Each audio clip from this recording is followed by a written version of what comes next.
नमस्कार दर्शकों, मैं हूं आपके साथ माधुरी बंसल और आप देख रहे हैं सिटी नेटवर्क का मथुरा हलचल। और आइए रुक करते हैं आज की खास कुछ खबरों की ओर।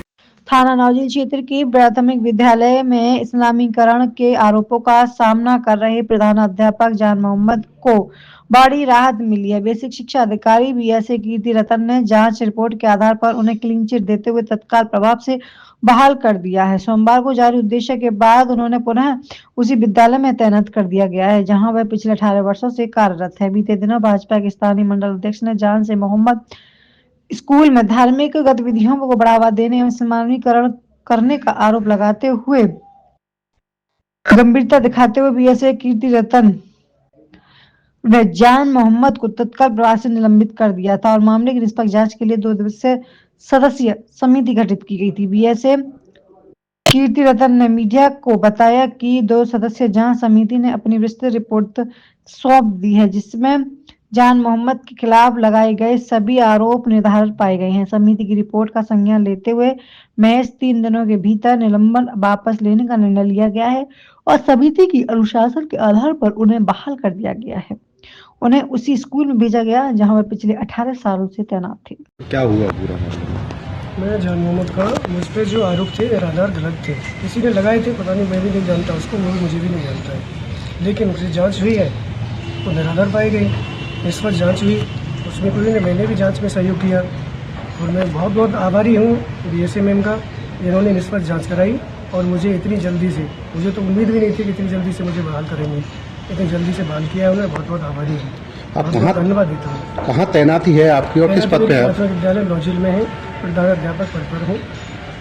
आज जो आरोप लगाए थे आप पे, तो आपको क्या लगता है क्या रहा फिर इस बीच में आपके साथ ऐसा रहा कि जो आरोप लगाए थे आप सस्पेंड हो गए थे? सस्पेंड तो उन्होंने आरोप लगाए थे, मैंने अपना देखा तो आरोप भी इतने गंभीर थे कि कोई भी होता, मैं भी होता उस पर तो क्या निलंबित करना ही करना था। उसके बाद में मैम ने जांचा भी, जांचने के बाद में वो आरोप भी इतनी जल्दी शीघ्र जो ना निराधार हो गई। आरोप से जांच के बीच तक का सफर कैसा रहा? तो वो तो थोड़ा क्रिटिकल रहा था, लेकिन फिर भी अपने आप को जो ना मैंने धैर्य बांधे रखा और ऊपर वाले का भरोसा भी रखा कि मेरे साथ जो होगा अच्छा होगा और निष्पक्ष होगा, न्याय मिलेगा मुझे, और वो हुआ मेरे साथ। आपकी बहाली अब हो गई है तो किस तरह की आपको खुशी हो रही है, क्या फीलिंग है? तो बहुत अच्छी फीलिंग है और मैं तो आभार व्यक्त करता हूँ बीएसए मैम का, जो कि उन्होंने मेरी तरफ सोचा और एक मैं अपने विभाग की तरफ भी, और हमारा जो शिक्षक विभाग है पूरा, मैं उनका आभारी है और मैं आभार व्यक्त करता हूँ सभी का, इन्होंने मेरा साथ दिया।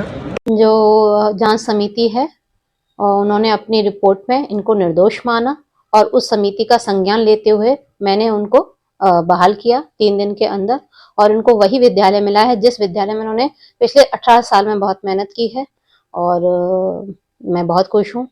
और जांच प्रक्रिया में जब कुछ नहीं निकल के आया तो उनको निर्दोष बहाली दी गई है।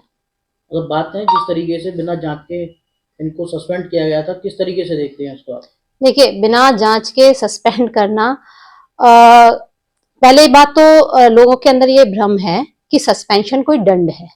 जो सस्पेंशन का नियम है और जो सिविल सर्विस की नियमावली है और सुप्रीम कोर्ट का एक आदेश है अशोक अग्रवाल वर्सेस यूओआई, उसमें साफ साफ लिखा हुआ है कि जो सस्पेंशन है किसी भी प्रकार का दंड नहीं है, वो एक प्रकार की अस्थायी रोक है कि जो आरोप हैं वो और ना बढ़े और जो इसके ऊपर आरोप है वो उसमें व्यवधान ना डालें, तो उसको वहां से हटा दिया जाता है। बस इतनी सी प्रक्रिया है।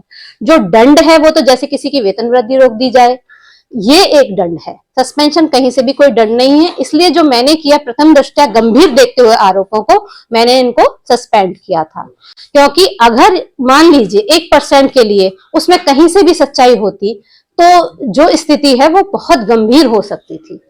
जी।